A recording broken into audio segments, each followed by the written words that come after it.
So in the past 5 years, Tampa has changed a lot, but it's about to change a lot more in the next 30 years. And not just in the shiny ways and in the ways that draw more tourists, but in ways that are actually going to affect residents' daily lives. Let's get into 5 projects, news topics, big things happening in the area, and break them down.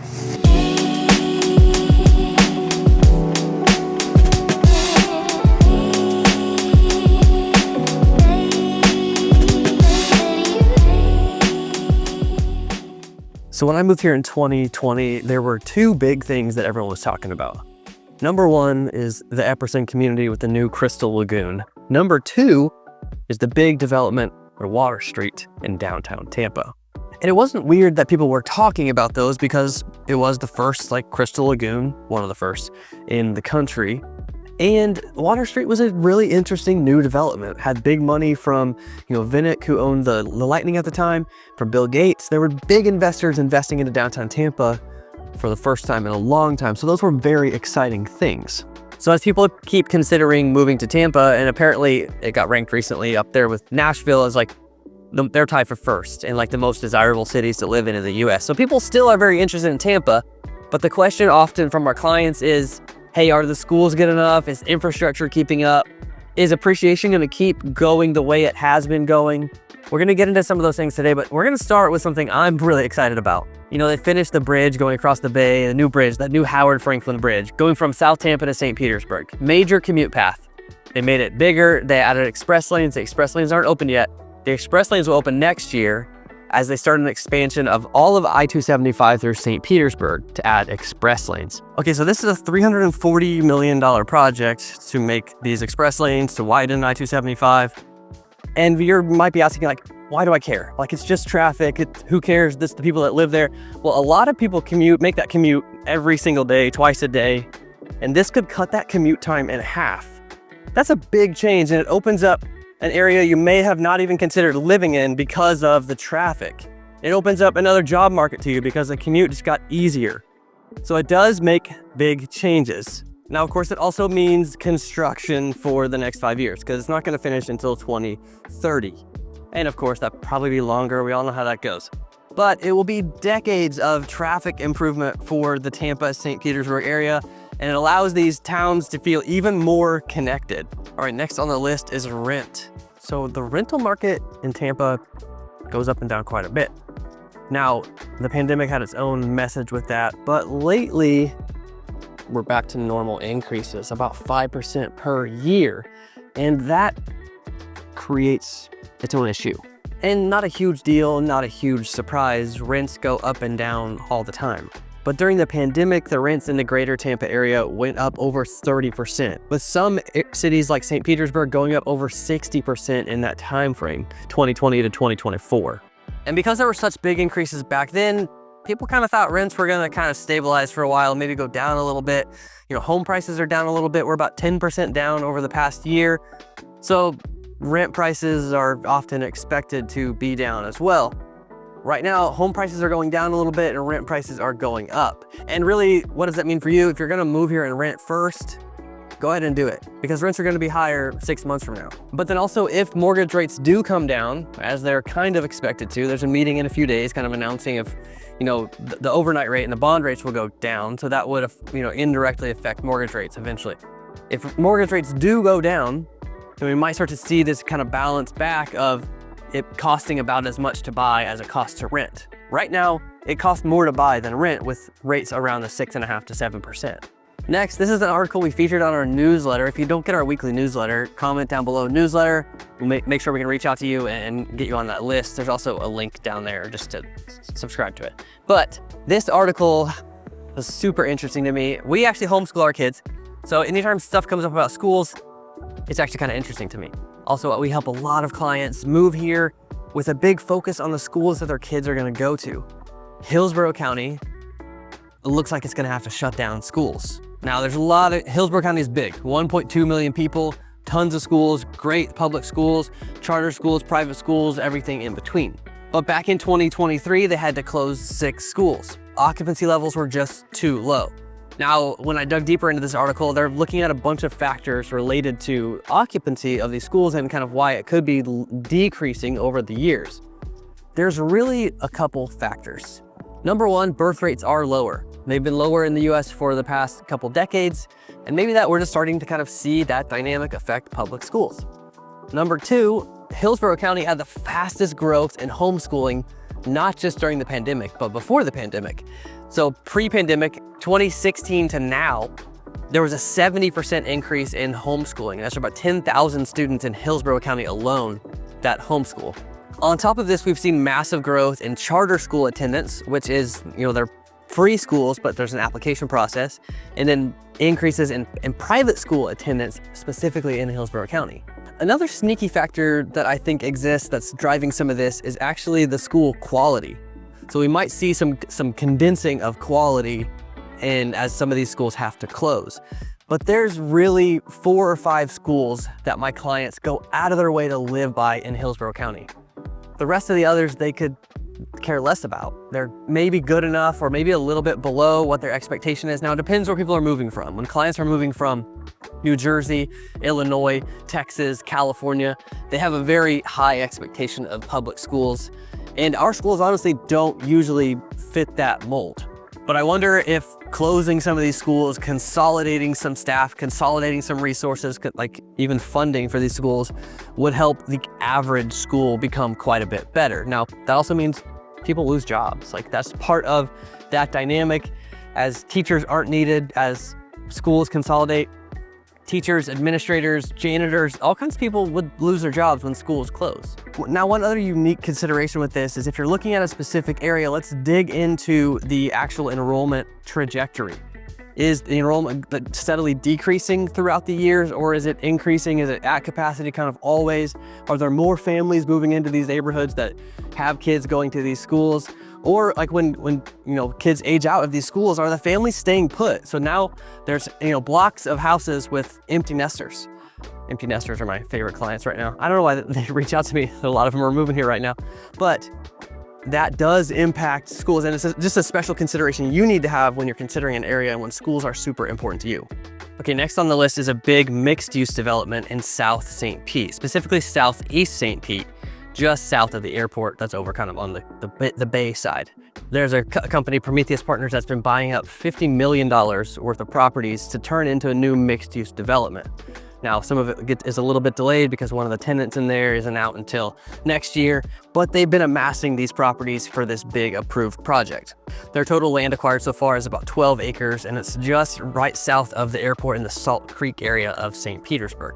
Some locals have pushed back on this development. Not a lot they can do to push back because of this working marina here. Now, there's a lot of marine style jobs here, boat storage, and those kind of things that, does employ quite a few people. Now, those boats are still in the area, those people are still in the area. It seems like those jobs can be moved or adjusted a little bit to still do the same thing. It's not like the demand for those jobs has disappeared with this new development. But currently the proposed use is a new drive-in restaurant, some office buildings, an automotive repair, and there's also a hotel listed in the permit information that hasn't been announced. So there could be some kind of little boutique hotel kind of as part of this new mixed-use development. And mixed-use developments are super popular all over the country. We've seen them, whether it's an old warehouse that gets turned into something, or an old elementary school, or just a new downtown development that has stuff down below, shops, restaurants, maybe a couple apartments upstairs, maybe a couple of condos upstairs. And in whatever city you're in, you have your favorite mixed use place that you go to. I was in Colorado Springs for a decade, and the Ivy Wild School, an old elementary school, was transformed like this. There's a brewery, a coffee shop, a bar, restaurants, bakeries, all kinds of stuff like that. And then big local events as well. So while this kind of development is cool, it's exciting, there is some kind of sense of loss often from locals, especially in the St. Petersburg area, of this kind of authentic charm that gets kind of built over. And this area is just kind of following the path of downtown St. Petersburg. It's gonna be nice, it's gonna be new, and it's gonna draw people from outside.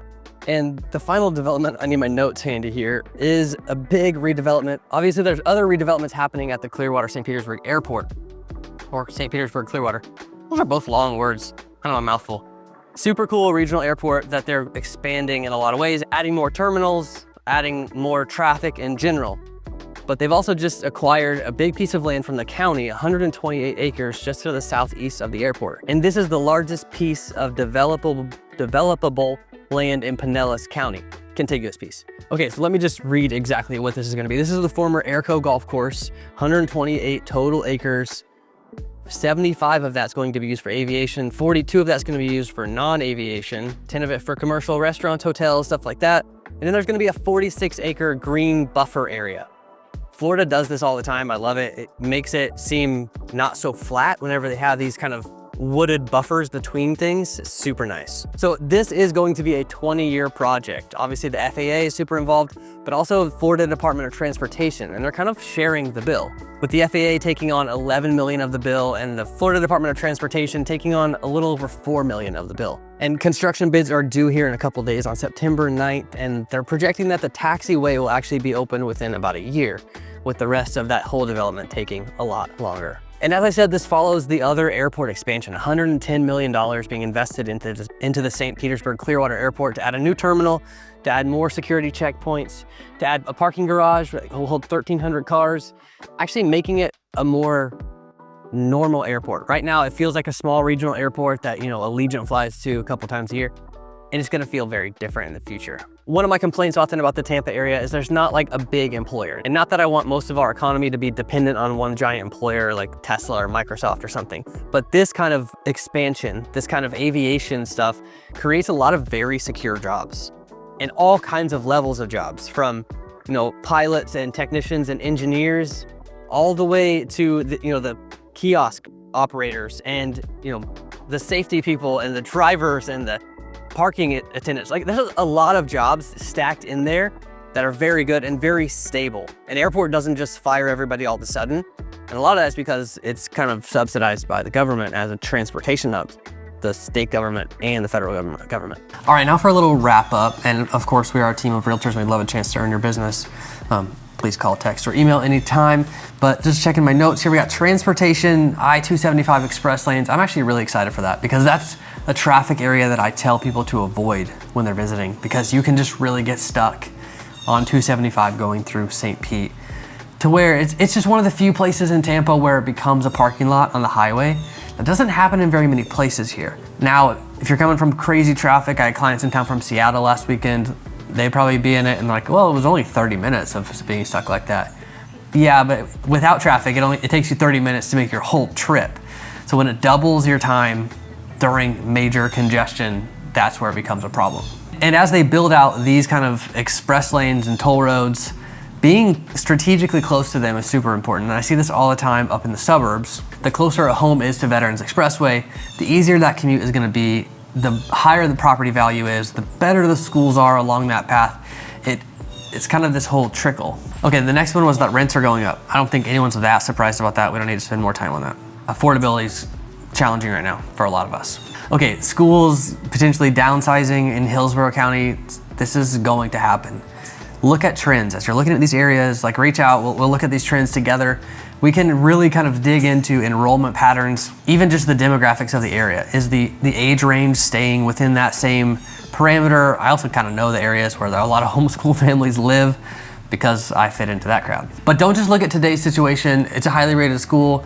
It's always gonna be there, it's perfect. My kids are, you know, in elementary school and they can go to the elementary, middle, and high school all in this highly rated district. It might not be that straightforward. The next thing was the big mixed use development in the Salt Creek area of South St. Petersburg, which I have a lot of clients that will be super excited about that. But we do lose a little bit of that kind of marina charm that downtown St. Petersburg has. It's not the end of the world. There's still boats, there's still water, there's still jobs for those people.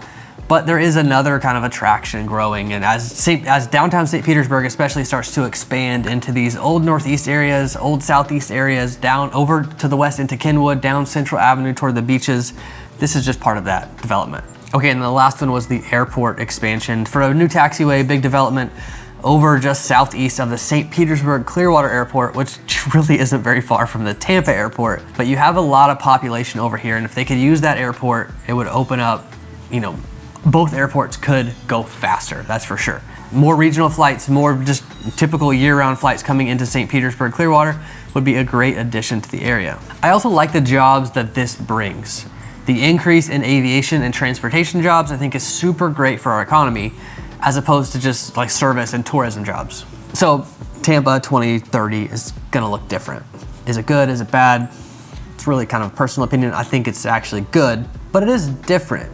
We're gonna just evolve into the city that we are growing to become. I grew up in Oklahoma. The population in the greater Tampa area is about the same as Oklahoma. So we have a lot of people here.